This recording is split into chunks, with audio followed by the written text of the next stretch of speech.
Kedai apa mamu? Patongko. Patongko. Film ni Jamal Patongko. Lama orang tu. Ha. Tahun berapa kamu? Tahun 57. 57. Ini dia.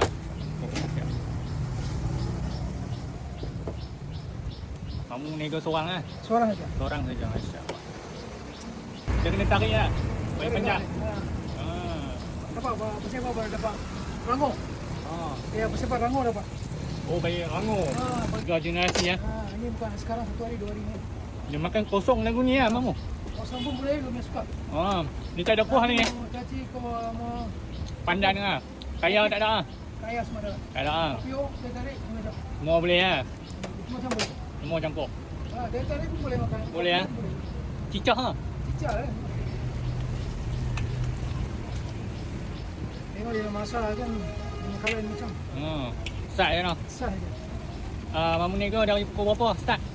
Sampai lohong, Sampai lohok? mari tutup. Oh, maghrib tutup. Setiap hari kecuali Jumaat. Lokasi dia depan Aura Cafe ya. Orang kopi yang itu dekat Alam Indah. Alam Indah Banquet Hall. Dekat Okey. depan Lindung. Start saja. Sah je ambil. Tapi pun boleh kuat. Oh, api boleh kuat. Dalam tak masak Oh, pula. dalam tak masak. Ha. Sedikit orang lama pun mesti tahu. Ah. Orang baru kalau dia cincin-cincin. Nak cepat lah mamu ah. Tak boleh ah Tak menego. boleh, tak boleh, tak boleh. Cepat-cepat tak boleh. Alright. 4 ringgit. RM4. 4 ringgit saja.